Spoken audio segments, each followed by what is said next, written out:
Tujuannya adalah kita kita ingin membuktikan apakah dia max atau min, salah satu dari fungsi ini. Salah satu dari fungsi ini max atau min. Maka kita juga harus cari nilai optimalnya. Jadi di instruksi soal ini kita disuruh mencari nilai optimal X, Y, Z dan disuruh membuktikan apakah em, nilai optimal tersebut meminimalkan, memaksimalkan atau titik saddle.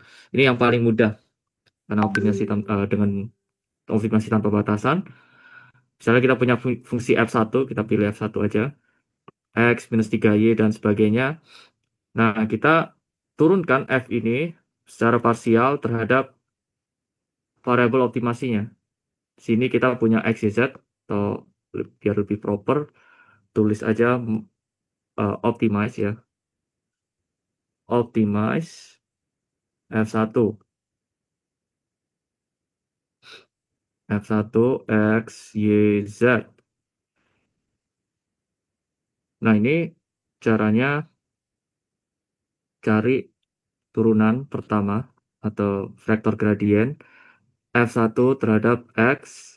Ya, turunkan seperti ini. Dengan jawabannya 1, terus ini minus 2Y plus 16Z, ini plus 26X.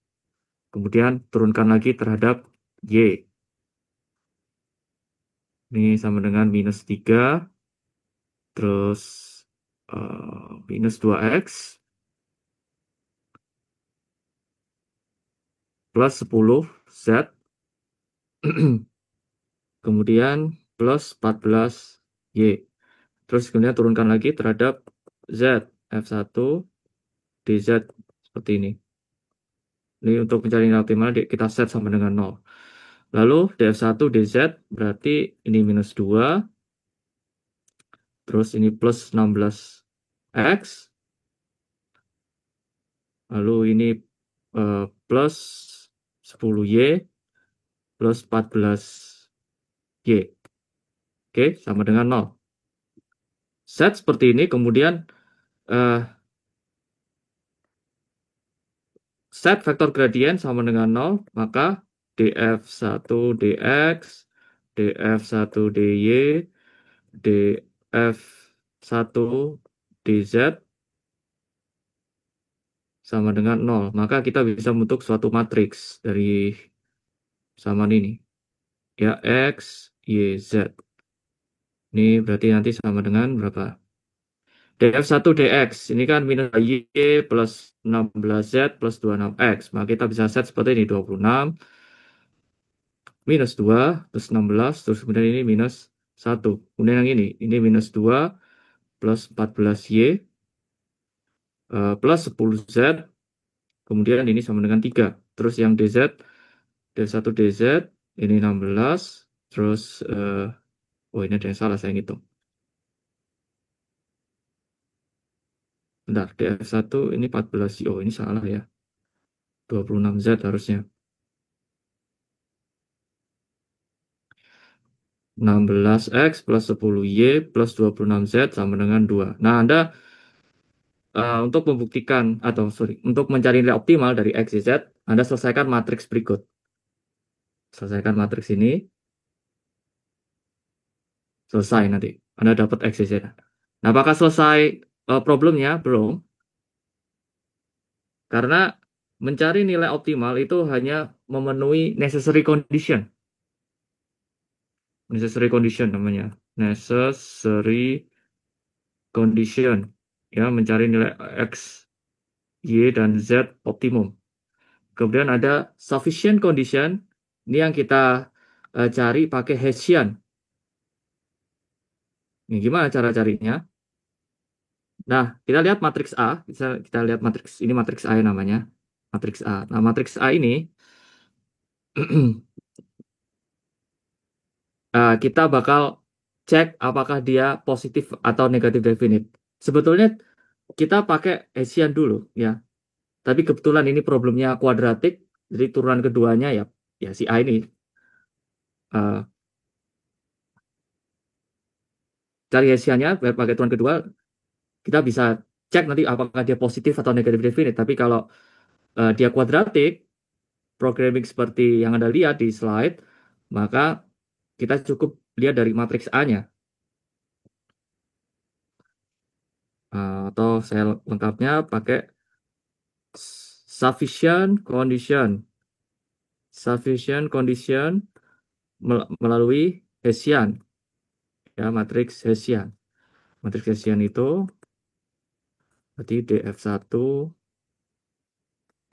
dx terus df1 dx dy, ya ini turunan kedua, terus df1 dx dz, yang ini df1 dy dx df1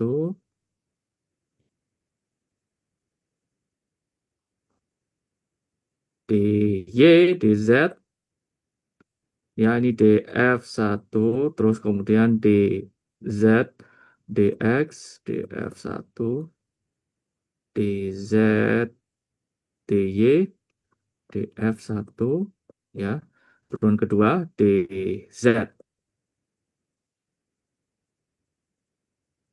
Kalau kita cek turunan kedua dari f terhadap x, berarti kan 26, ya kan, confirm 26 di sini. Terus f1 turunkan terhadap dx dy, ya, turunkan terhadap x dulu, terus turunkan terhadap y, berarti hasilnya -2, confirm ya, -2 di kolom kedua baris pertama. Terus f1 turunkan terhadap z, f1 terhadap z hasilnya 26, ya. Sorry, F1 df1 dx turunkan terhadap z, berarti ini 16 ya, confirm. Terus df1 dy turunkan terhadap y dulu, kemudian turunkan terhadap x, hasilnya -2, ya kan, confirm. Terus kemudian turunkan terhadap y dulu, terus kan turunkan terhadap y lagi. Terus ini f1 dy, terus kemudian dz, ya hasilnya 10. Begitu, ya ini 16, yang turunan kedua f terhadap z 16. Turunan f terhadap z, terus kemudian turunkan lagi terhadap y, hasilnya 10, ya kan. Terus kemudian f1 dz dua kali, hasilnya 26, ya, confirm hasilnya. Kita cari dari matriks A ini, atau ini sama dengan matriks A. Nah, cek positif definite sama negatif definite. Caranya gimana? Ada dua cara. Pertama, Anda bisa pakai nilai eigen.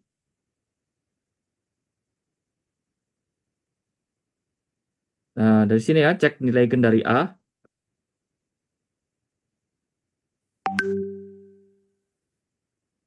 Kalau semua lambda atau semua nilai eigennya positif,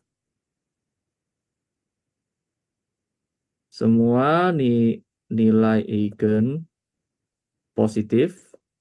Nah, ini positif def, ya, positif definite.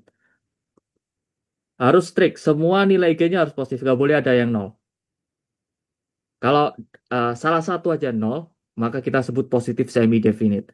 Tapi kalau kita mau sebut dia strict minimum, ya strict positive definite, maka semua nilai eigennya harus positif. Cek nilai eigen dari A, ini semua nilai eigennya harus positif. Oke, positive definite, maka meminimalkan. Oke, terus kalau semua nilai eigen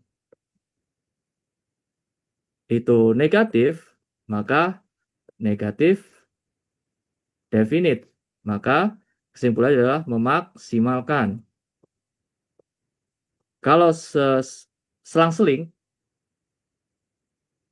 tidak semua nilai eigen positif atau negatif, positif atau negatif, maka titik saddle. Itu cara pertama, pakai nilai eigen. Cara kedua adalah cek matriks A, determinannya. Ini ya, 26 minus 2, 16. Bentar, bentar.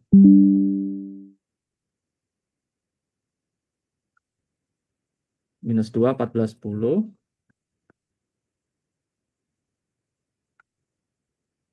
16, 10, 26. Nah, ini cek eh, determinan 1 kali 1, 2 kali 2, hingga 3 kali 3. Ya, cek 1 kali 1 dulu. Maka ini determinan dari 26. Hasilnya ya 26. Oke. Terus cek matriks yang 2 kali 2. Determinan dari matriks ini 26 minus 2 minus 2, 14. Nah, berapa nih? 26 kali 14 ini pasti negatif ya. Sorry, positif ya. Positif. Pasti positif. Terus cek yang paling besar. Nih, determinan dari matriks A ya. Matriks A itu sendiri, determinan dari matriks A. Ini kalau Anda cek eh, positif ya, positif semua ini pasti. Minus 20. Bentar. Cek dulu ya nih. Harus dicek dulu. 26 dikali 14 kali 26 dikurangi 100. Ini positif pasti. Terus kemudian minus minus 2. Tadi plus 2 dikali 26 kali minus 2 dikurangi 160. Terus yang terakhir 16 plus 16 dikali minus 20 minus 14 kali 16. Bentar, saya cek pakai kalkulator dulu.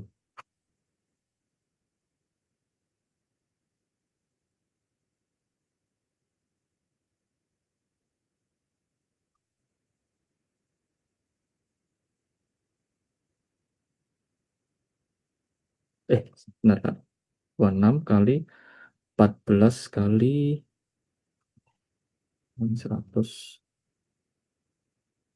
ditambah 2 dikali berapa ini? Minus 52 dikurangi 160.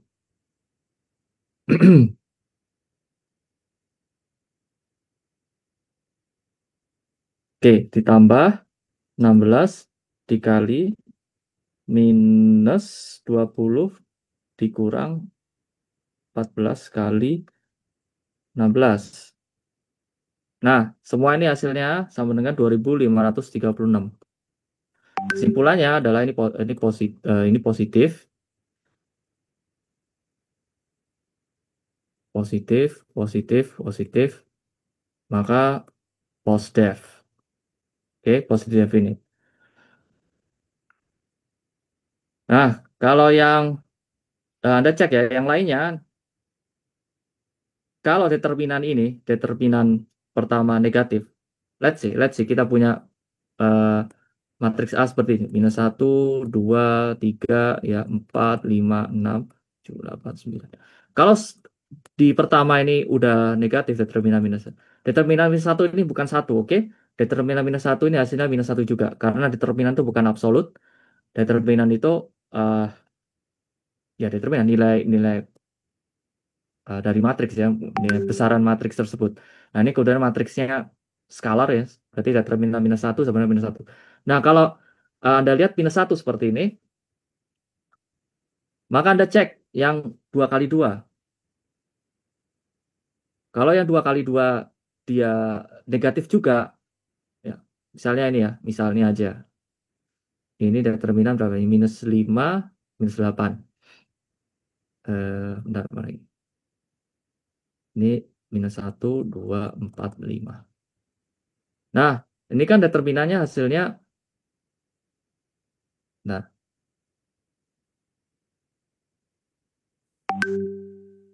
minus 5 dikurangi minus 13.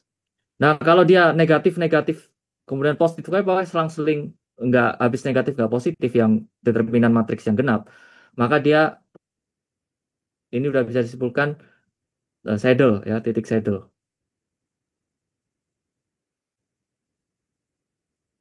Tapi kalau misalnya ini positif, let's say em, ini minus ya, minus. Misalnya ini minus 1, minus 2, 4, 5, determinannya kan berarti minus 5 dikurang-kurang 8, 3.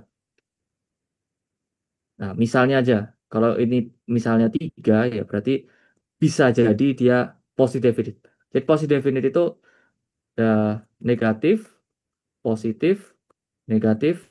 Pokoknya selang stringnya seperti ini. Ini untuk matriks yang ganjil, ya, ya skalar ya, satu kali satu sebenarnya skalar, tapi eh, saya anggap ganjil gitu ya. Pokoknya kotaknya itu ganjil karena cuma satu kali satu. Terus ini yang genap, ukuran ukuran matriksnya genap, terus ini ganjil lagi, terus ini genap lagi, maka dia negatif definite. Atau Anda kalau nggak mau ngafalin cara seperti itu, Anda bisa cek pakai nilai eigen saja, ya, meminimalkan atau memaksimalkan. Baik, di bagian penjelasan optimisasi dengan batasan berdasarkan di slide, saya juga tuliskan mengenai kondisi convex. Oke, mungkin aja di ujian ditanyakan. Nah, apakah kondisi convex itu? Anda cek melalui Hessian-nya.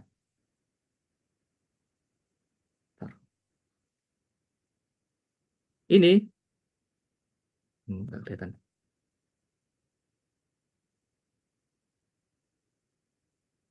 Matriks Hessian bisa kita gunakan untuk cek kondisi convex. Oke, convex. Convex atau konkav. Convex atau konkav. Tuh. Kita lihat nanti di problem optimasi, ya, kita cek sama-sama. Kalau dia negatif definite, misalnya problem objective function tersebut negatif definite, maka dia konkav. Konkav. Kalau dia positif definite, dia convex. Oke. Ada istilah namanya strictly convex atau strictly concave. Ya.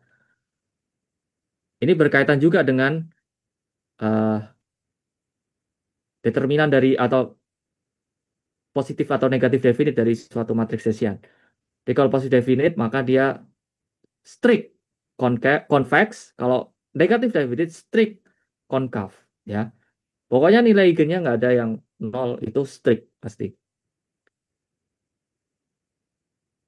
Nah, mungkin ditanyain nanti ya, apakah fungsi objektif berikut convex, ya? Apakah fungsi constraint convex? Nah, mungkin ditanya. Baik, terus review mengenai optimasi tanpa batasan. Sekarang kita ke optimisasi dengan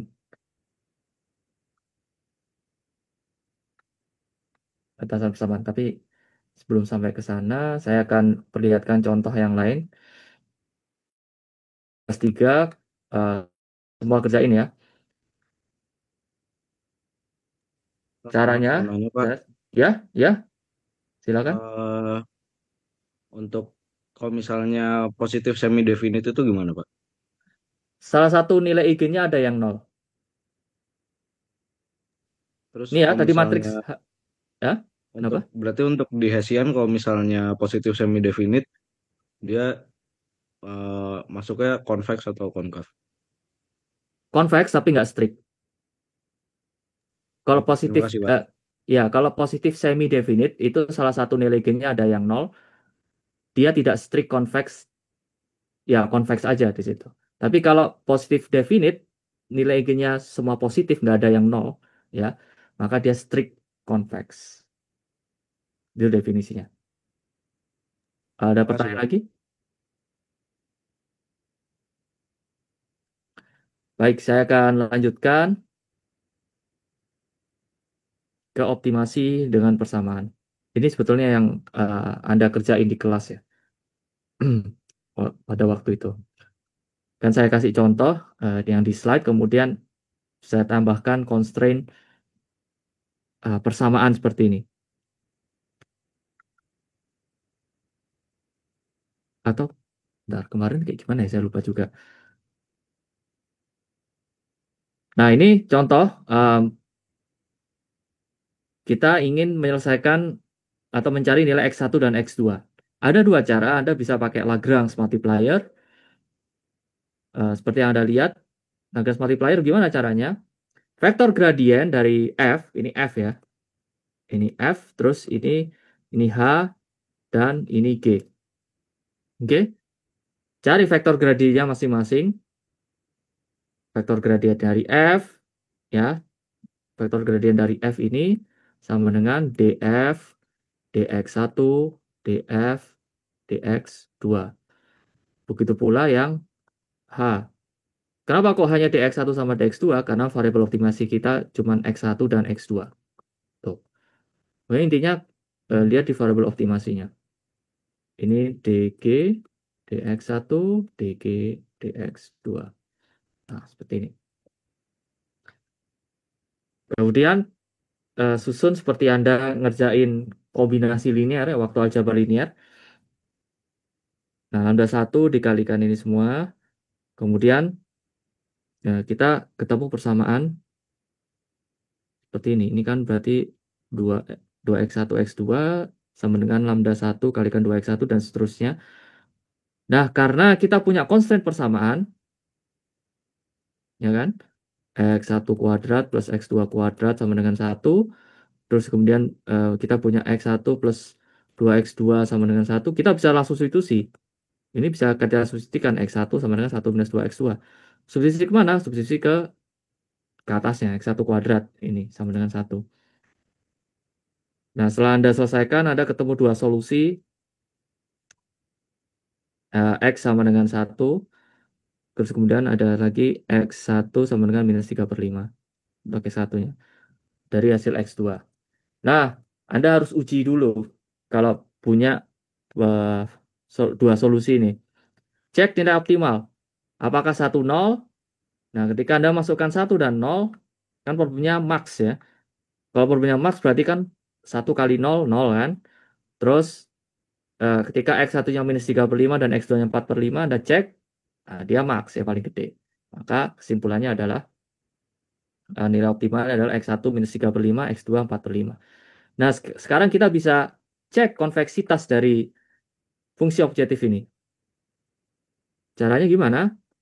Ini F kan. Kita punya vektor gradien 2x1 x2 sama x1 kuadrat. Ini cari Hessiannya. Hessiannya berarti nanti df dx1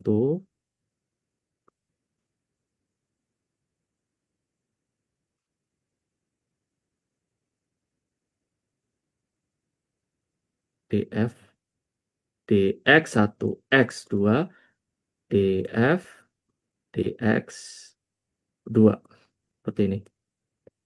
Nah, ini berarti 2x1 x2 berarti turunkan 2 kali terhadap x1, hasilnya 2x2.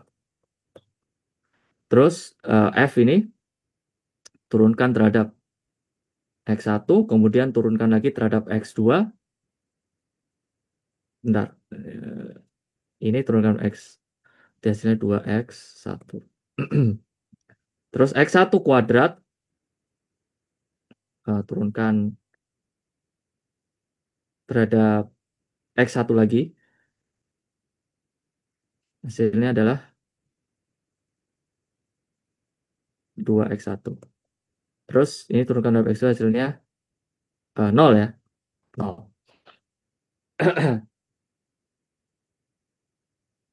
Nah, setelah dapat matriks Hessian seperti ini, gimana caranya untuk menentukan apakah dia positif atau negatif definite?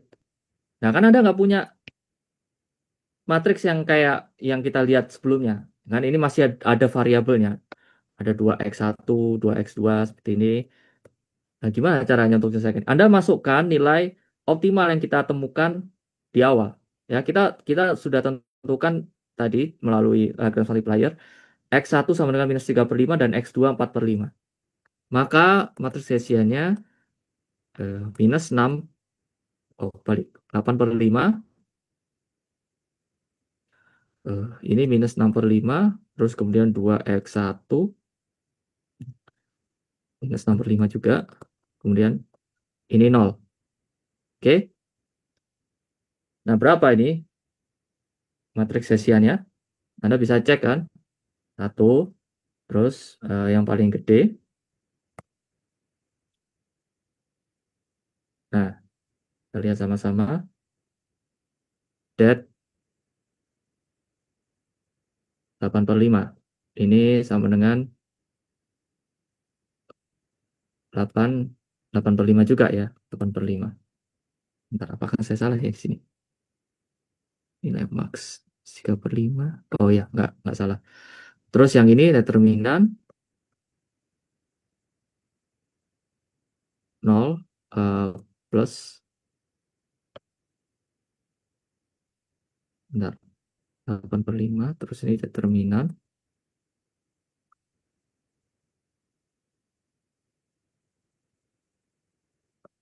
Hasilnya adalah 0 minus minus 32/25. Nah, ini kan positif, kemudian negatif. Dia titik saddle ya. Fungsi objektifnya titik saddle memang, tapi nilai globalnya ada. Ya, tetap ada nilai globalnya, yaitu nilai max. Jadi maksud maksud dari penjelasan ini apa? Jadi suatu fungsi optimisasi ya, eh, itu bisa convex. Dia selalu convex kalau fungsi objektifnya juga convex, terus constraint-constraintnya itu ada visible region dan convex pula, ya kan? Ini salah satu linear terus salah satu kuadratik seperti dia convex ya, x1 kuadrat plus x2 kuadrat seperti ini.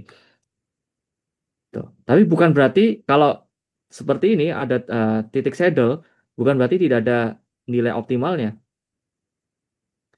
atau bukan berarti tidak bisa dicari nilai global maksimal, tetap bisa kita cari titik global maksimal. Ya, pakai Lagrange multiplier ini pasti global global maksima ini nilainya. Ketika x1-nya minus 3/5 dan x2-nya 4/5. Nah, sekarang ada cara lain untuk menyelesaikan batasan persamaan ini dengan menggunakan Lagrangian. Caranya bagaimana? Caranya Anda susun Lagrangian, fungsi objektif dikurangin lambda 1, atau ini boleh plus ya. Anda stylenya boleh minus atau boleh plus, tapi saya sarankan pakai plus saja supaya Anda terbiasa nanti menyusun fungsi Lagrangian ini untuk menyelesaikan optimisasi pertidaksamaan. Ini plus lambda 1 x1 kuadrat plus x2 kuadrat minus 1, ini plus lambda 2.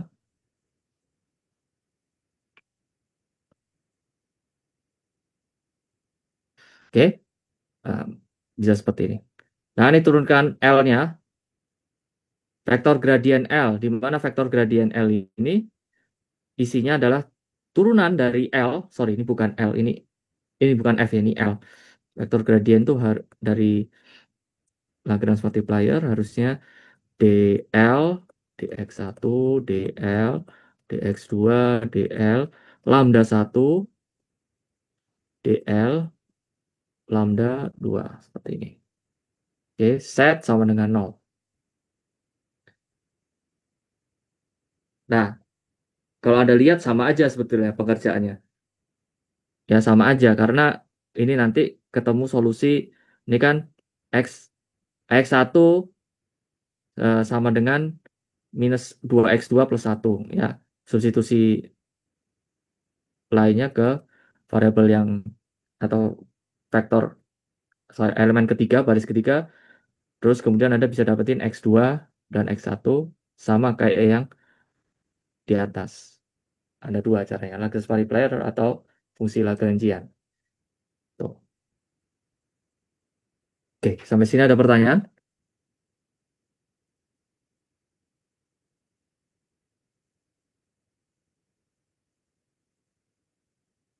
Bentar ya, saya akan eh, tunjukkan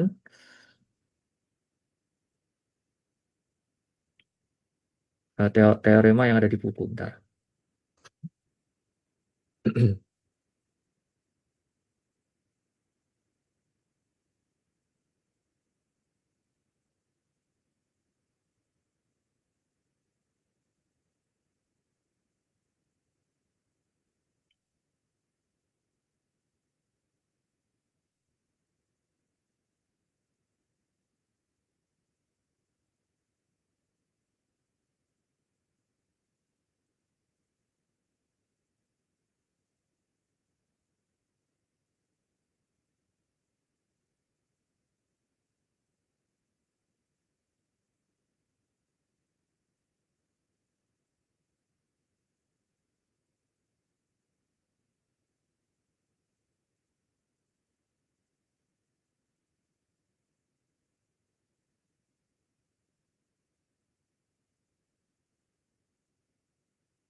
Bentar ya, bentar, bentar.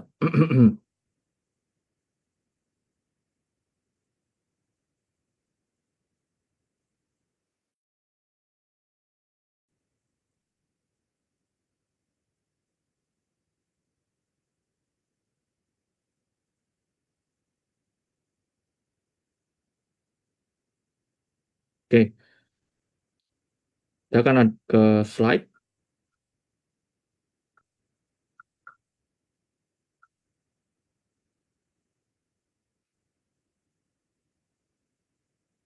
mengenai kondisi KKT ini yang di bawah ya, kondisi KKT.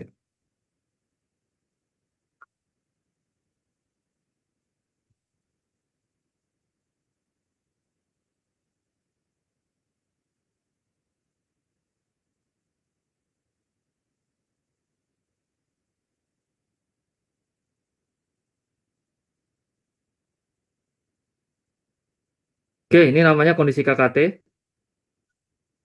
Jadi kalau Anda ketemu fungsi optimasi, kalau dia fungsi optimasinya max, diubah jadi min. Seperti yang saya ajarin di kelas. Kalau Anda punya max, oh,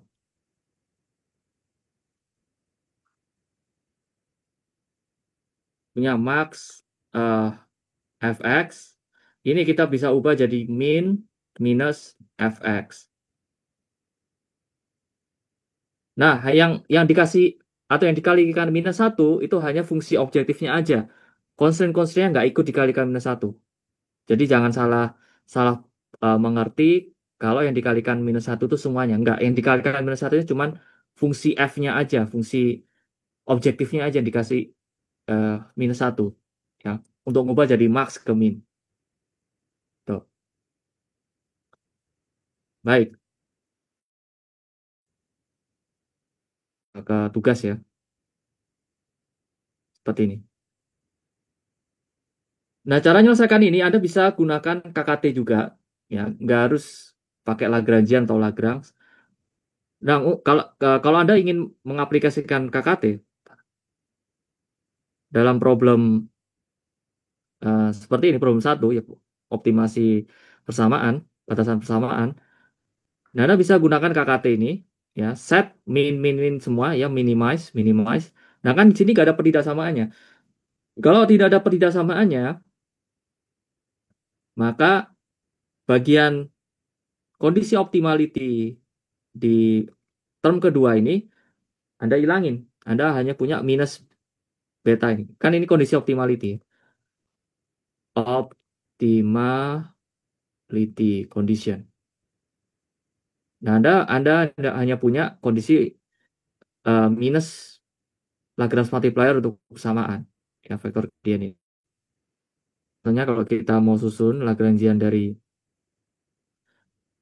problem satu ini,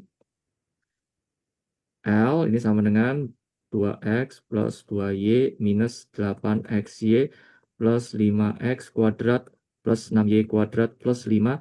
Nah, ini dikurang ya, sesuai dengan setup yang Anda lihat di slide. Kan ini plus ya untuk ke Lagrange multiplier. Lagrange multiplier-nya pertidasamaan. Ya, kan Anda punya pertidasamaan. Tapi di sini Anda hanya punya persamaan saja sebagai constraint. Maka setupnya minus seperti ini. Minus beta 1 ya. Minus beta 1 dikalikan Y dikurangi X kuadrat minus 1 dikurangi beta 2 X plus Y minus 3. Terus kemudian dikurangi lagi beta 3 X minus Y plus 1. Terus ada set. Sini optimality ya condition. Maka optimal condition ini kita bisa tuliskan DL dx sama dengan 0. Ini berarti sama dengan 2 minus 8y plus 10x. Terus turunkan terhadap x plus 2 beta 1x plus 2 beta 1x. Terus lagi nih. Minus beta 2 minus beta 3 sama dengan 0. Lalu dl dy sama dengan 0. Ini berarti sama dengan 2 minus 8x plus 12y terus minus beta 1 minus beta 2 plus beta 3 sama dengan 0. Nah, ini optimal di kondisinya. Nah, kita nggak punya complementary slackness. Ini kan complementary slackness. Nah, kita nggak punya kondisi complementary slackness di KKT ini karena nggak ada constant pertidaksamaan. Maka lambda J kalikan GJ, di mana G ini uh, inequality constraint. Inequality constraint. Jadi nggak ada inequality constraint-nya, maka kita nggak butuh kondisi complementary slackness. Nah, kita cuma punya kondisi nih, HK sama dengan 0. Ya, fungsi-fungsi visibility kita. Ya. Nah, lalu gimana cara menyelesaikannya? Ya, Anda selesaikan. Uh, jadi karena nggak ada complementary slackness, Anda nggak bisa pakai case di sini. Nggak bisa pakai case 1, case 2, nggak. Kenapa? Ya, karena uh, di setup KKT ini, yang bisa pakai case-case seperti itu hanya di complementary slackness. Ya, hanya ada ketika ada constraint pertidaksamaan. Dari sini hanya constraint persamaan saja. Nah, kalau constraint persamaan ya berarti Anda tinggal substitusi aja dari ketiga ini. Ini Anda selesaikan secara aljabar. Kan ini Y sama dengan X kuadrat plus 1. Substitusi ya X plus X kuadrat plus tadi berapa nih? X kuadrat plus 1 minus 3 berarti minus 2 sama dengan 0. Tuh. Ya berarti nanti Anda selesaikan aja X, terus ini bentar plus 2, minus 1, X-nya 1, X-nya minus 2. Nah, solusi dari X sama dengan minus 1, X sama dengan 1, atau X sama dengan minus 2 ini harus memenuhi semua, harus memenuhi kondisi, constraint yang ketiga juga pastinya. Jadi kalau ada solusi, itu harus memenuhi semua constraint. Nah, kalau kayak gini berarti kita cek apakah memenuhi yang bawahnya. Coba ketika X-nya 1. Ketika X-nya 1 berarti nanti Y-nya sama dengan 2. Ketika X-nya 2 berarti minus 2, 4, 5. Ya. Cek untuk bawahnya. X sama dengan 1 minus 2 plus 1. 0 kan? Terus cek untuk yang kondisi yang constraint kedua. X sama dengan minus 2 minus 5 plus 1. Dia tidak sama dengan 0. Maka solusi yang kedua ini nggak masuk. Yang masuk itu yang ini. Oke, maka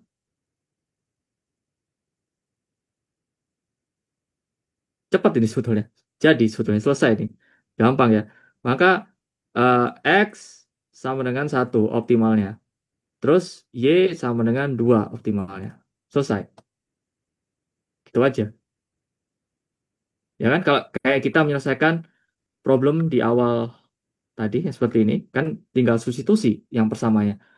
Jadi kesimpulannya apa? Kalau kita punya constraint dengan batasan persamaan itu sebetulnya main kita main di sini aja.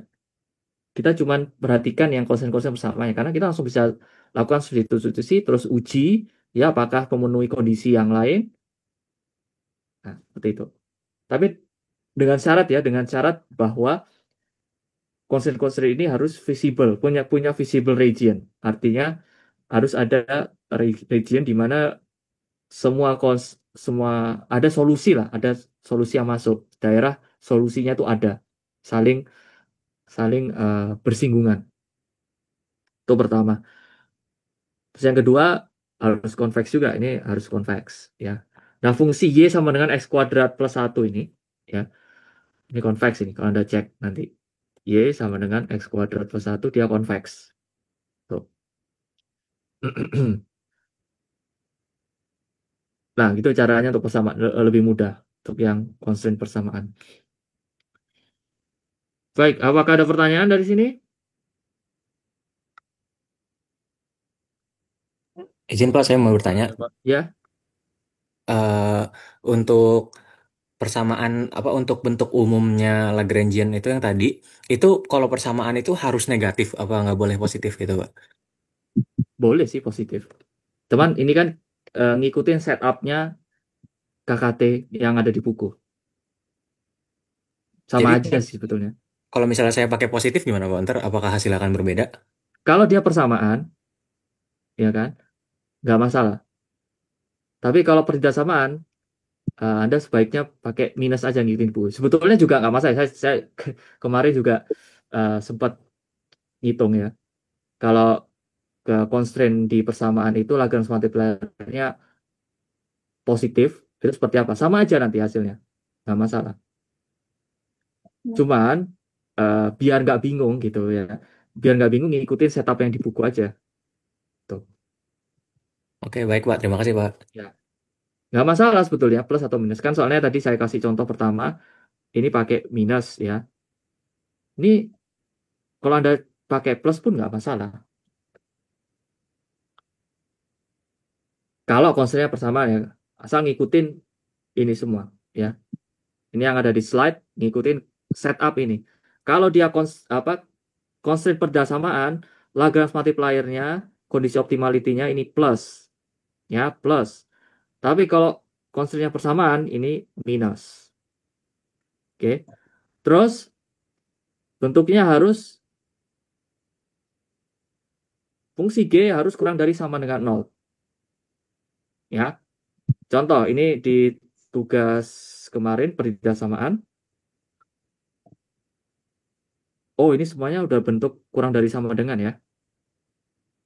Kalau yang constraint atau tugas kemarin di tugas keempat, nah ini ada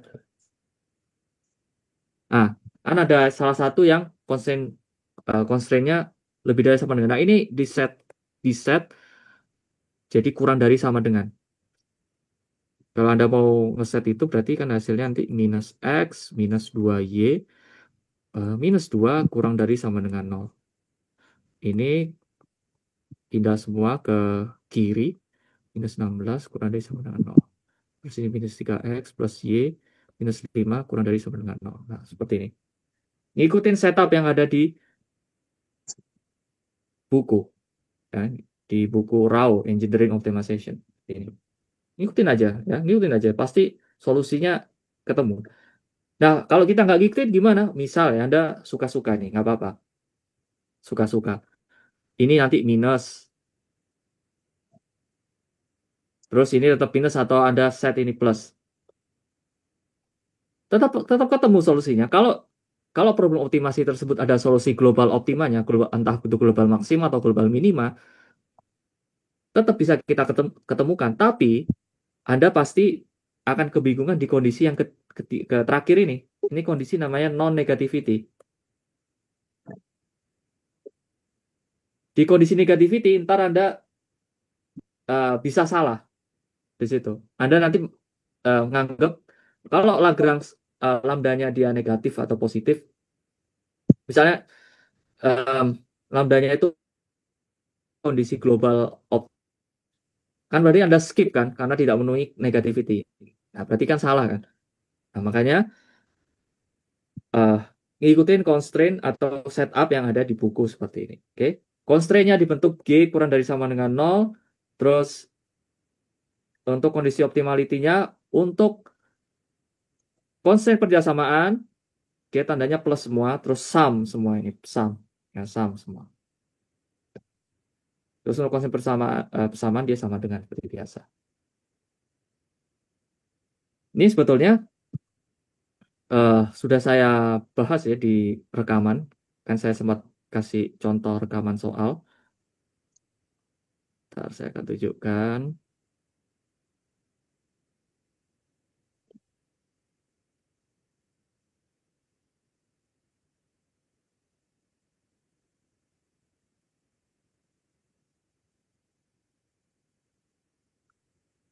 Ini ya. Ini misalnya kita punya persamaan optimasi seperti ini. Kemudian ada satu constraint yang lebih dari sama dengan. Nah, Anda ubah semua. Jadi ini retransformasi.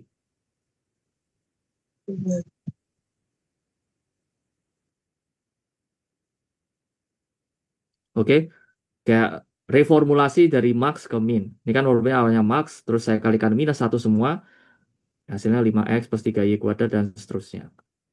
Oke ya, ini sudah saya upload di EMAS rekamannya.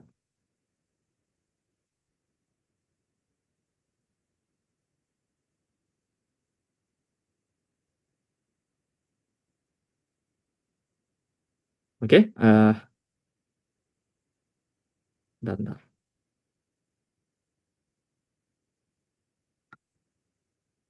Ini saya ngikutin setup yang di buku, optimality, terus visibility, kemudian ada complementary slackness. Nah, Anda lihat complementary slackness-nya ngikutin si visibility, ya, atau ngikutin G kurang dari sama dengan 0. Ini kan dari 2x plus 3y minus 2, maka ini lambda 1 dikalikan 2x plus 3y minus 2. Terus ada constraint berdasarkan yang kedua, y minus x plus 4, maka ini lambda 2 dikalikan y minus x plus 4 sama dengan itu. Oke ya. Nah, nanti Anda coba explore apa yang udah saya ajarin, entah di rekaman atau di kelas atau di sini, mengenai setup KKT itu sendiri. Baik, itu konsep persamaan. Nah, kalau konsep perjasamaan bagaimana?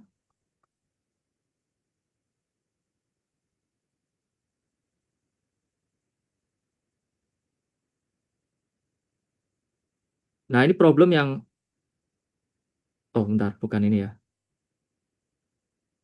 Ini ya, problem yang Anda lihat di PR, tugas keempat, mana ya kemarin ya? Nih, nomor 1. Bukan nih, nomor 5. Ya, nomor 5. Oke, di contoh ini saya mereformulasi lagi problemnya. Nah, Anda lihat semua ini kan negatif, negatif, negatif, saya kalikan minus 1 semua. Jadinya positif. Oke, lalu setup problem ini dijadikan G kurang dari sama dengan 0. Karena ini masih ada yang minus 4x plus Y, ini diubah kurang dari sama dengan semua.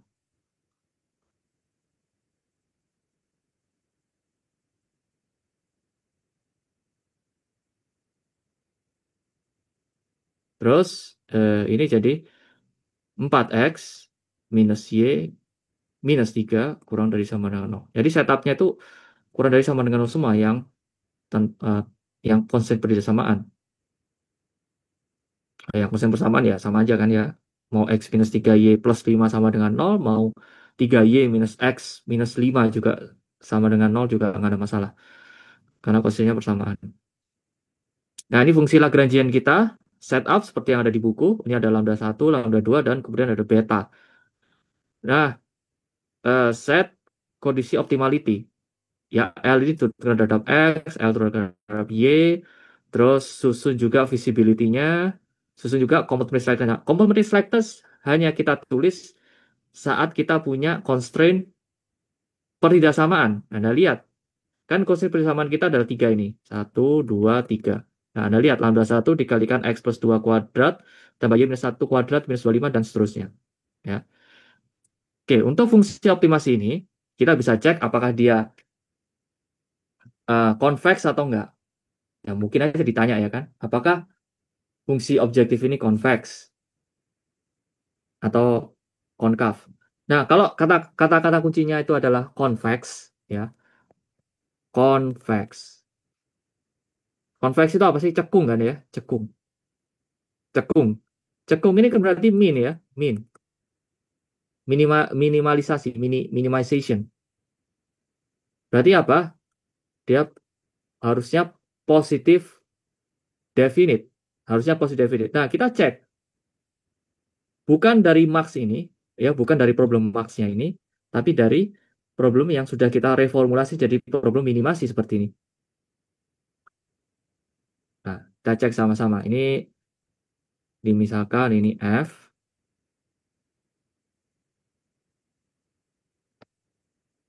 Terus F ya turun karena ini kuadratik dan apa kuadratik berarti dia nanti Hessian-nya itu ya turunan pertamanya.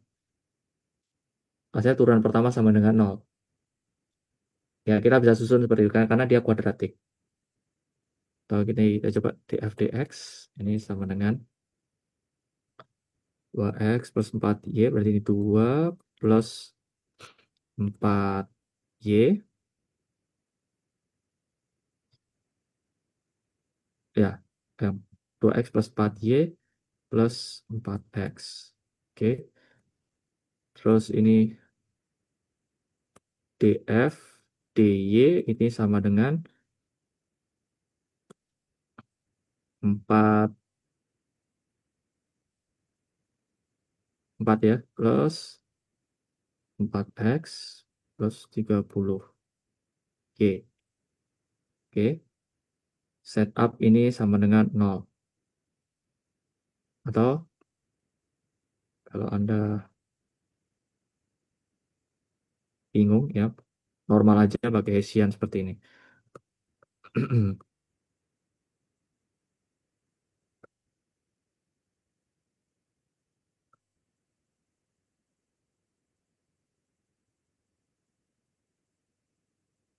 Nah, seperti ini.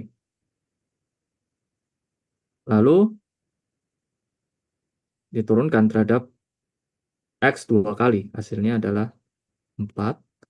Terus ini hasilnya juga 4. Terus ini dx 4. Terus ini 30. Nah, kelihatan kan ya? Kalau dia ini positive definite.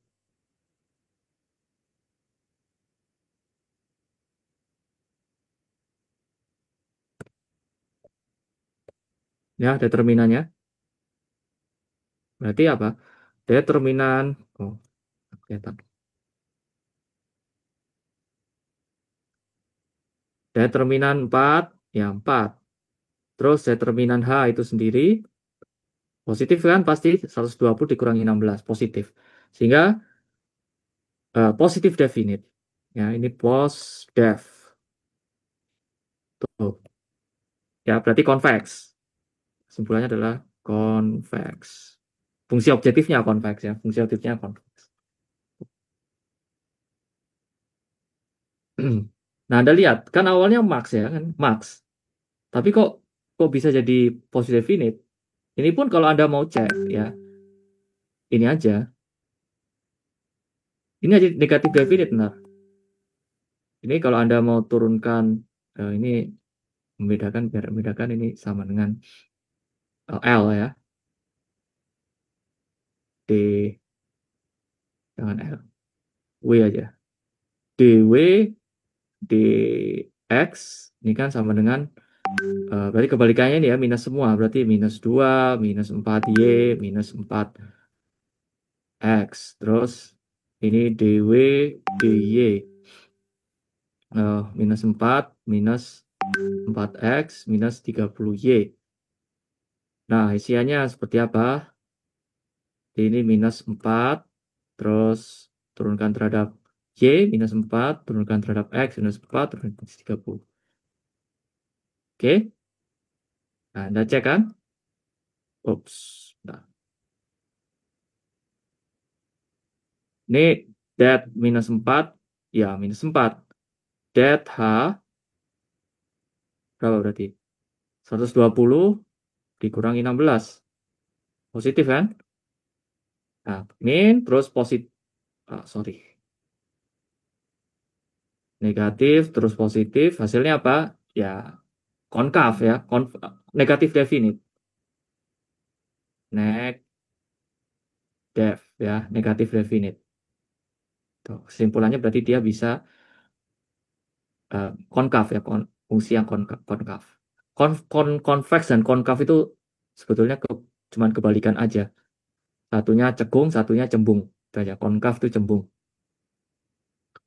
Kalau konkav itu berarti konkav. Ini ya, cekung. Nah, berarti kan max ya. Max. Negatif definite. Nah, ini setelah kita selesaikan Lagrangian function, visibility, slackness, nah kita uji satu-satu. Nah, Anda lihat ada 3 constraint, ya, 3 kompartemen slackness seperti ini. Maka kita punya 8 case. Nah, kenapa kok 8 case? Karena nyusunnya seperti ini, lambda 1, ketika lambda 1 0, lambda 2 sama dengan 0, lambda 3 sama dengan 0. Ya kan, lambda 1 sama dengan 0, lambda 2 sama dengan 0, lambda 3 nggak sama dengan 0. Lambda 1 sama dengan 0, lambda 2 tidak sama dengan 0, lambda 3 sama dengan 0, lambda 1 sama dengan 0, lambda 2 tidak sama dengan 0, lambda 3, dan seterusnya. Ini kan kalau Anda susun sebagai kombinasi biner, kan bisa seperti ini, 0, 0, 0, 0, 0, 1, 0, 1, 0, 0, 1, 1. Terus kemudian yang case kelima bisa susun seperti ini.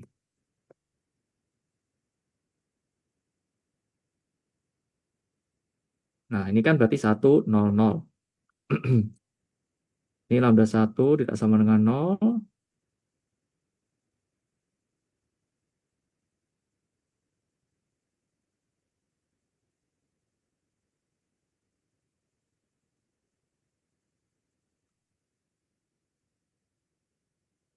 Terus yang ini lambda 1 semuanya tidak sama dengan 0.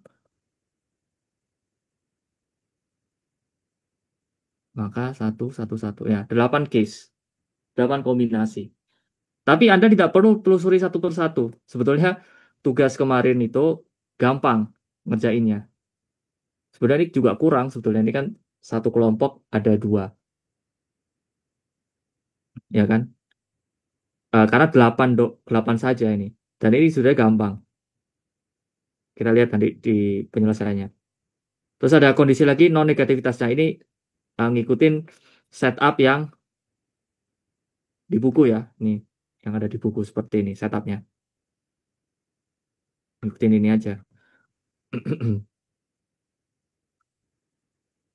Oh, di sini nggak ada ya tulisannya.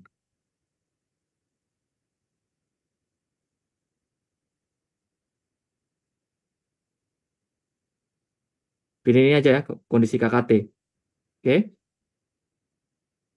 Non-negativitas. Nah, Q1, set atau lambdanya semua kasih 0. Nah, kita punya SPL seperti ini. Ini kan SPL kalau Anda susun. 4Y plus 4X terus ada beta.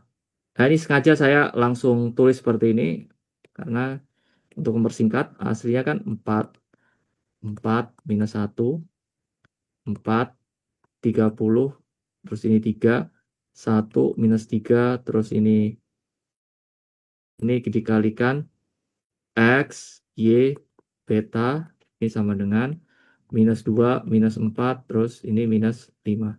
SPL kan? Nah, ini cepat nih. Anda bisa, kalau nanti diperbolehkan pakai kalkulator, kan diperbolehkan ya, waktu ujian.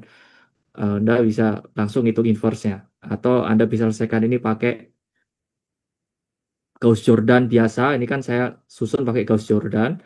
Terus Anda juga bisa pakai dekomposisi LU ya untuk menyelesaikan SPL. Nah, ketemu semua nilai X, nilai Y, kemudian nilai betanya.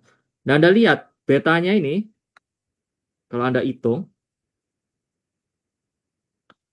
beta ini berarti berapa ini? 7/9, 78/9, atau 42/9. Nah, jangan. Gimana caranya biar cepet ngitung ini? 26 kali 7/9 plus 4 beta sama dengan minus 2. Betanya berapa ini? Negatif ya. 4 beta sama dengan minus 2 dikurangi 26 kali 7/9. Ini pasti negatif. Nah, betanya ini nggak masalah negatif atau positif. Ya. Jadi Anda nggak boleh skip solusi ini. Beta itu nggak jadi persyaratan non-negativitas. Anda lihat di persamaan ini, betanya nggak jadi persyaratan.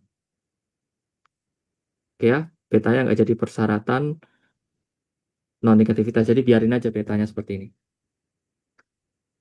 Nah, lalu cek semua kondisi visibilitas ya. Masukin solusi-solusi X dan Y tadi ke visibility ini. Nah, kalau dia memenuhi constraint, terus lambdanya juga boleh kan 0, memenuhi non-negativitas, maka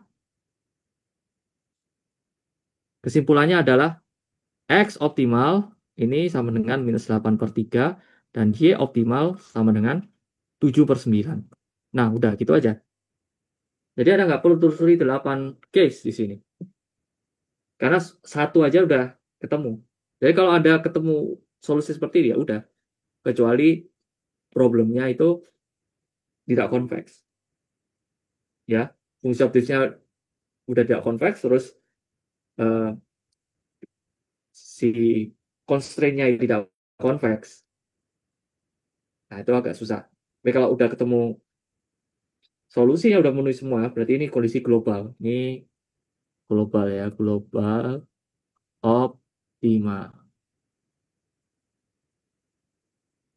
Di sini ada pertanyaan?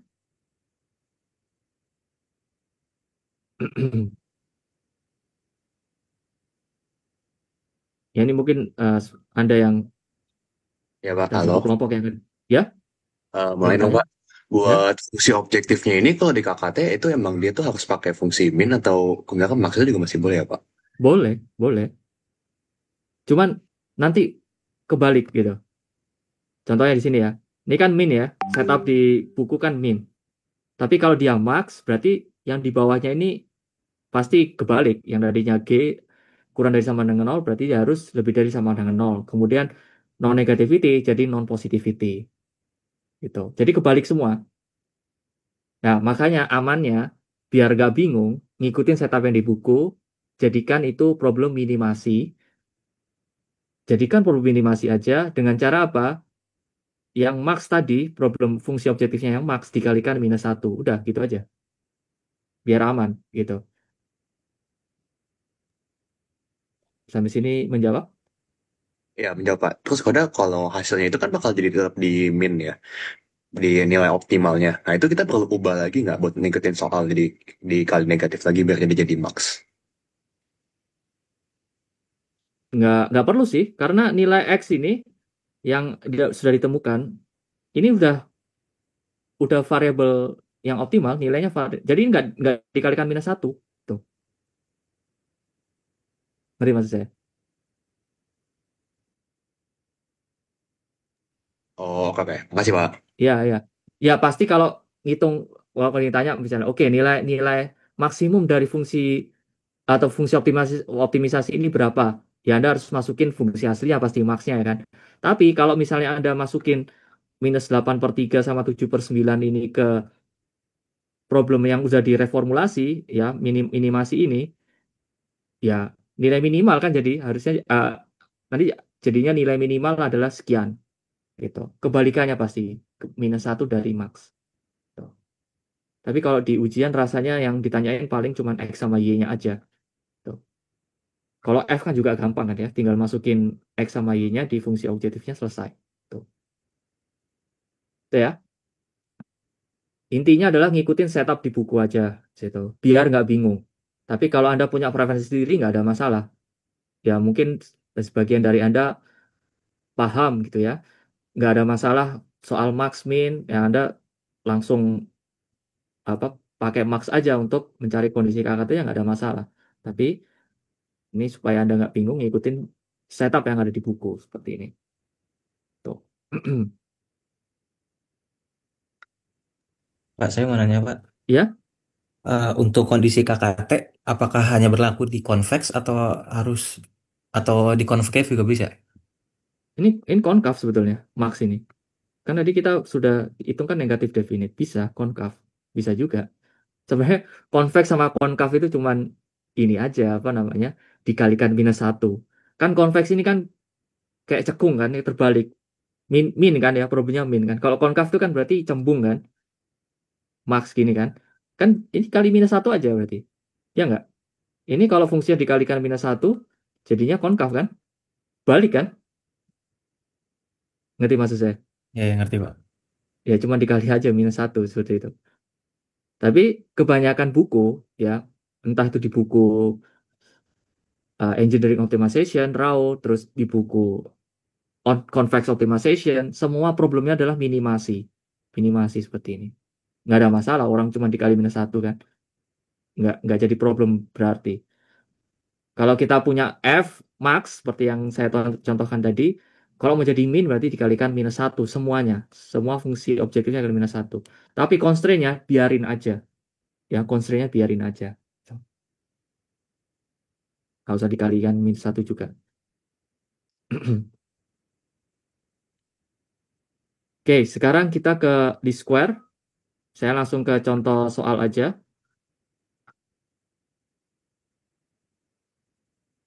Ini regresi linear multi variabel.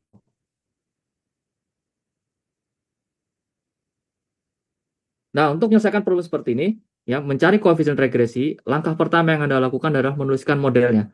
Sesuai yang diminta, regresi linear multivariabel. Nah, X1 ini jadi variabel independen. Ya, variabel independen. Terus ini variabel independen juga. Terus kemudian Y-nya variabel dependen. Oke, ini cara cepatnya saya tunjukkan. Oke ya, cara paling mudahnya. Anda bisa juga ngikutin langkah-langkah yang ada di slide yang dari awal, eh, tulis fungsi optimasinya, terus diturunkan terhadap X, terhadap Y, dan sebagainya. Nah, ini cara cepatnya seperti ini. Anda tuliskan modelnya dulu. Ya, Y sama dengan A0 plus A1 X1 plus A2 X2. A0, A1, A2 ini koefisien regresi. Kalau Anda punya regresi ini ya multivariabel, dua variabel seperti yang Anda lihat di layar ini, maka dia punya tiga variabel A0, A1, A2. A1 ini untuk X1 ya, A2 untuk X2. Nah, A0 ini intercept. Intercept ini kayak apa ya? Kayak ada konstanta Y, misalnya regresinya satu variabel Y sama dengan MX plus C. Ini samaan garis ya, MX plus C. Nah, C ini intercept, ini A0-nya. Jadi selalu ada intercept sama slope M. Yang dinamakan slope, gradient itu ya yang apa koefisien pengali variabel independennya. Ini A1 sama X1, A2 sama X2. Nah, tuliskan modelnya dulu seperti ini. A0 plus. Jadi jangan salah ya. Kalau regresi linear multivariabel, tuliskan modelnya dulu. Y sama dengan A0 plus A1 X1 plus A2 X2. Nah, cara cepatnya gimana? Anda pakai namanya persamaan normal. Ini gampang banget. Z transpose Z, ya. Tuliskan seperti ini, Z transpose Z dikalikan vektor A sama dengan Z transpose dikalikan Y. Oke.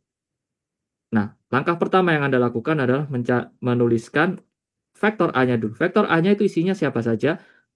A0, A1, dan A2. Ini vektor A. Ya, vektor A. Nah, Z-nya matriks. Isinya apa? Z. Kalau menuliskan Z, Anda harus lihat setup dari vektor A ini sendiri. Kalau A0 dituliskan pertama, kolom pertama itu punyanya A0. Jadi Anda harus tuliskan 1, 1, 1, 1. Kenapa kok 1, 1, 1 semua? Karena pengali A0, ini kan 1. A0 dikalikan 1. Nah, A1 kan baru dikalikan X1. Makanya kolom kedua, ya, karena ini si A1 di baris kedua, A1, isinya apa di kolom kedua? Isinya adalah nilai dari X1. Ya, sesuai dengan data 1,1, 2,5, 3,7, 4,8. Terus kolom ketiga isinya apa? Isinya adalah pengali dari A2. Ini berarti kan A2 dikalikan X2. Berarti X2 data X2 2,3, 1,4, 4,2, 3,1 seperti ini. Oke. Nah, lalu Y-nya apa? Y-nya ya data kita ya, data Y-nya di sini. Minus 0,02, 2,38, 1,58, 3,78. Selesai. Udah. Ngikutin ini jadi SPL biasa nanti. Anda hitung Z transpose Z, ketemu matriks 3 kali 3 ini pasti. Ya, ini matriks 3 kali 3 pasti. Matriks 3 kali 3. Kenapa kok jadi matriks 3 kali 3? Kuncinya itu ada di vektor A-nya ini. Kalau vektor A-nya 3, ya karena variabel yang dicari 3, maka Z transpose Z ini pasti 3 kali 3. Ya, kalau Anda ngikutin juga kan Z-nya kan, Z transpose ini dari 4 ke 3 kali 4, 3 kali 4 sama 4 kali 3, 3 kali 3. Seperti itu. Ingat ya, cara menyusun Z. Ini punyanya A0, ini punyanya A1, ini punyanya A2. Atau ya ini nilainya X1, ini nilainya X2. Ini nilai 1 semua. Oke? Ya, ingat cara nyusun Z ini juga nggak terlalu susah nyusun matriks Z ini. Ya, ini namanya persamaan normal. Z transpose Z kalikan A sama dengan Z transpose Y. Gampang. Anda bisa selesaikan sendiri. Pakai SPL atau pakai kalkulator Casio yang pernah saya bilang, Casio FX 991 ES apa EX gitu. Anda bisa cari inverse-nya dengan sangat-sangat mudah. Ya. Karena ini 3 kali 3, inverse 3 kali 3 baru dikalikan vektor Z transpose Y. Ini kan Z transpose Y jadi vektor ya. Karena Z transpose hasilnya 3 kali 4, 3 kali 4, 4 kali 1 jadi 3 kali 1. Ini jadi vektor. Gampang ini. Nah, gitu aja ya. Itu untuk regresi dan multivariable. Nah, sekarang regresi polinomial. Seperti ini. Ini pertanyaannya adalah cari nilai koefisien regresi polinomial order 2 kuadratik dari soal-soal berikut. Nah, caranya tulis modelnya dulu. Y. Polinomial kuadratik. Kalau Anda dengar kata kuadratik kan Y sama dengan AX kuadrat plus BX plus C. Ya, ini namanya kuadratik.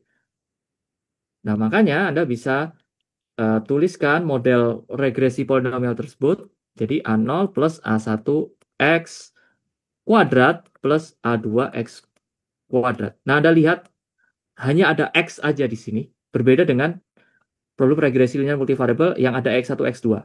Sama-sama 3 kali 3, sama-sama mencari A0, A1, A2, tapi perbedaannya adalah yang sebelah sini variabel independen cuma satu. Ini cuma satu variabel independen. Ini variabel dependent.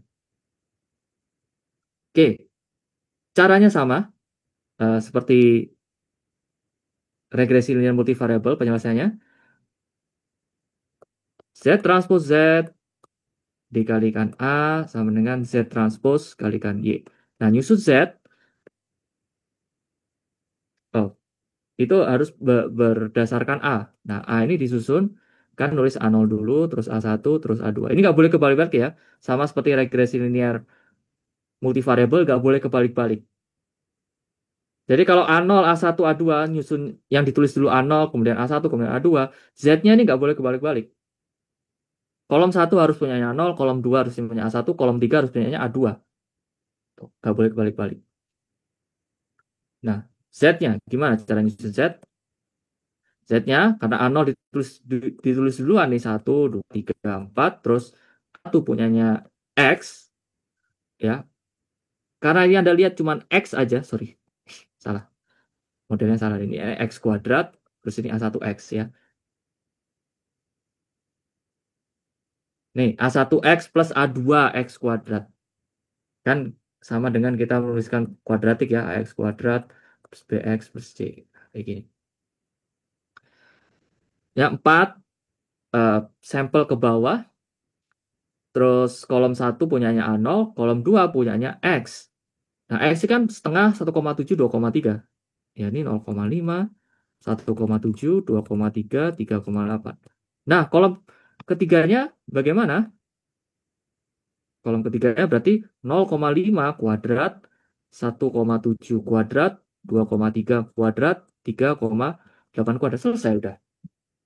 Ya. Y-nya, Y-nya siapa? Y-nya ya 1,3, 4,85, 7,49, 16,61. Udah gini aja. Susun ya Z, Z transpose Z kalikan A ya sama dengan Z transpose Z, selesai. Kita ketemu nanti A-nya berapa. Gitu. Ya, gitu aja. Ini sebetulnya kalaupun keluar nanti dalam ujian soal paling gampang. Karena eh, cuma nyusun Z, A sama Y terus selesaikan kayak aljabar linear. Tuh. Oke, itu yang general least square dengan menggunakan optimasi ya, namanya optimasi ini sebenarnya persamaan normal. Persamaan normal itu hasil dari optimasi. Nah, sekarang kalau kita ingin menyelesaikan regresi tadi pakai dekomposisi, bagaimana? Ini contoh yang ada di slide ya. Di minggu lalu kita bahas. Ini pertama pakai metode pertama pakai normal equation, kita hitung dengan cara yang tadi hasilnya ketemu A0 sama dengan 0, A1 1, A2-nya 2. Sehingga model model regresinya jadi Y sama dengan X1 plus X2 seperti ini. Oh iya, nanti kalau ditanya ya, tuliskan misalnya ya, ditanya selanjutnya di soal, tuliskan model regresi lengkap dengan koefisiennya misalnya. Lengkap dengan koefisiennya. Nah, Anda harus lengkap sama koefisien-koefisien tadi. Berarti Y sama dengan nanti ketemu A0, A1, A2-nya, masukin ke model regresi yang di awal kita tulis. Begitu pula yang regresi kuadratik. Oke, untuk yang dengan metode komposisi, Anda harus menggunakan metode komposisi. Ini sebetulnya simple. Anda cuman ubah tadi yang Z transpose Z, ya saya namakan matriks covariance. Matriks covariance ini diubah jadi QR gitu maksudnya. Ini kan kalau kita lihat di persamaan normal contoh sebelumnya, ya Z transpose Z kalikan A sama dengan Z transpose Y. Nah, Z transpose Z ini kita bisa misalkan sebagai matriks persegi, ya matriks persegi. Z transpose Y pasti matriks persegi nanti, matriks persegi W gitu ya, W. Terus dikalikan vektor A, kemudian Z transpose B ini vektor, saya misalkan C. Ya kan kayak Anda menyelesaikan SPL biasa. W kalikan A sama dengan C. Nah, W ini kita bisa dekomposisi menjadi matriks QR. Ya, ini saya langsung ngitung ya, tanpa menggunakan proses, saya langsung saya kasih. Tapi Anda nggak boleh. Nanti kalau misalnya Anda disuruh hitung proses ortogonalisasinya. Nah, berarti Anda harus mengikuti Gram-Schmidt. Ya. Gram-Schmidt ada di bawah. Karena kuncinya cuma di sini. Ya, W sama dengan QR dipecah. QR dikalikan A sama dengan C. Nah, sebelah kiri kalikan transpose. Dari Q, sebelah kanan juga dikalikan transpose. Ingat, kalau Q itu matriks yang ortogonal, Q transpose kalikan Q itu sama dengan identitas. Kita lihat nanti di bawah, Q itu apa? Matriks Q itu kita bisa susun seperti kita susun dari Gram-Schmidt, kemudian kita bisa lihat vektor-vektornya itu ortonormal satu sama lain atau ortogonal satu sama lain. Oke. Nah, ini yang ada di buku aljabar linear, Anda bisa cek nanti ini proses Gram-Schmidt. Nah, Gram-Schmidt ini untuk mengkonversi vektor-vektor atau basis ya dari suatu matriks menjadi matriks atau basis yang ortogonal satu sama lain. Nah, ini prosesnya. Terus kemudian R tadi itu kita bisa susun ya. Jadi UU ini matriks asli, vektor aslinya. Ini hasil kali dalam. Ini A. Ini hasil kali dalam ya. Hasil kali dalam. A dot B gitu. Vektor. Berarti A dot B hasil kali dalam. Nah, ini ada contohnya.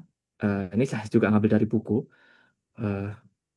Anda bisa langsung aja U tadi itu diambil dari vektor kolom ya, vektor kolom. Misalnya kita punya vektor kolomnya ini. Ya, W. Jadi W ini kita ambil satu-satu. W ini kan terdiri dari apa? W1, W2, vektor kolom ya, W3. Ambil W1, 4, 10, 10. W2 ambil 10, 30, 28. Kemudian ada lagi W3. Ini ambil 10, 28, 30. Nah, ambil. Terus ortogonalisasi. Ngikutin proses Gram-Schmidt. Ya, seperti yang Anda lihat di contoh ini. Ya, 3 kali. Terus kemudian ketemu V-nya ini. Nah, baru kita ketemu Q1 untuk menjadi elemen atau vektor dari si matriks Q-nya. Kan Q itu isinya adalah Q1, Q2, dan Q3. Baru Anda normalisasi. Ya, vektor tersebut dibagi normnya. Selesai seperti ini. Anda lihat, V1.V2 dia 0. V1.V2. Ini kan minus 2/3 tambah 1/3 tambah 1/3 dia 0. V1.V3. 0 ya, minus setengah tambah setengah dia 0 juga. Terus V3.V2. 0 juga. Artinya apa? Nah, terbukti bahwa Gram-Schmidt ini mampu mengortogonalisasi si vektor-vektor kolom tadi. Nah, susun terus normalisasi ketemu Q. Setelah itu bentuk R-nya. Tinggal ngikutin rumus aja sebetulnya di sini. Nah, baru ketemu QR, nah ngikutin setup yang di depan tadi. Gampang ya, ini nggak terlalu sulit berarti. Q, ya, A sama dengan R inverse. Nah, Anda lihat di sini. Karena dia ortogonal, maka Q transpose kalian itu sama dengan identitas. Terus kemudian R dikalikan A sama dengan Q transpose C. Nah, R ini cari inverse-nya. Nah, karena R ini matriks segitiga atas, nah, Anda bisa cepat cari determinannya, cari inverse-nya, atau pakai dekomposisi LU juga bisa untuk cari inverse dari R, atau cari yang pakai aljabar linear ya. Ini 1, 0, 0. Oh, kebalik. Ini matriks asalnya ya. Ini matriksnya terus 1, 0, 0, 1, 0, 0, 0, 1. Terus nanti yang sebelah kanan jadi matriks identitas, yang sebelah kanan ini inverse-nya. Itu cara yang pakai di aljabar linear. Ya, atau pakai kalkulator juga cepet ya. Pakai kalkulator ngitung inverse juga sekejap mata dia. Cepat banget. Itu untuk QR. Ya paling krusialnya di Graham Smith ini yang butuh rumus pasti. Lalu ada juga SVD. Ini menggunakan pseudo inverse. Nah, sengaja saya skip yang Cholesky karena Cholesky itu terbatas hanya untuk matriks positif definite. Makanya saya skip. Sebetulnya kalau data tersebut normal-normal aja ya, dia pasti positif definite. Tapi saya akan skip aja yang Cholesky. Ini pakai SVD. Nah, SVD berarti Anda harus cari SVD-nya. Nah, memang kalau SVD ini problemnya adalah dicari nilai eigen. Memang kalau Anda pakai kalkulator, cepat. Ngitung 3 tadi. Ini kan 3 ya berarti. Kita punya 3 kali 3. Bentar. Ini matriks 3 kali 3. Ya, ini W. W ini kan kita bisa pecah jadi U, sigma, V, transpose. Ini 3 kali 3. U-nya pasti 3 kali 3 juga. Ini 3 kali 3. Terus 3. Nah, permasalahannya ada cari nilai eigen. Ada 3 nilai eigen pasti. Kalau Anda punya matriks 3 kali 3, Anda kan harus punya matriks apa namanya 3 kali 3. Karena ini semua persegi 3 kali 3 masalahnya. Kalau Anda punya matriks persegi 3 kali 3, contohnya untuk mencari U, berarti kan Anda harus cari juga kan. Ini sebenarnya sama aja kok, persegi kan. Ya kalau kemarin kita belajar apa namanya SVD, kalau ini W atau A ya. SVD kemarin kalau A ini sama dengan U sigma V transpose. Kalau A-nya tuh 2 kali 3 misalnya, terus ini ngikutin jadi 2 kali 3 juga, terus ini 2 kali 2, terus ini 3 kali 3 kan. Untuk mencari matriks U, karena Anda dari A ini A transpose kan ya. A transpose itu kan hasilnya jadi matriks 2 kali 2 kan. Matriks 2 kali 2. Nah, tapi ini karena 3 kali 3, yang ngitung nilai eigennya pangkat 3 berarti. Ya, pangkat 3 berarti. Bukan kuadratik lagi. Kalau kemarin kan masih kuadratik kalau 2 kali 2. Ini pangkat 3. Memang ya agak rumit. Kalau pakai kalkulator cepat. Ya, kalkulator FX itu cepat. Ada itu cara mencari persamaan. Tapi karena Anda belum dapat numerik ya, Anda belum dapat numerik, belum mendapat cara mencari akar, metode mencari akar, ya saya nggak kasih nanti SVD. Oke? SVD yang 3 kali 3 ya, karena standar ujiannya itu 3 kali 3. Koefisiennya yang dicari A0, A1, A2 gitu. Ya, seperti ini A0, A0, A1, A2, 3 kali 3. Jadi kalau SVD harus cari nilai eigen lambdanya ada lambda 1, lambda 2, lambda 3 itu agak kesusahan pasti. Karena kenapa?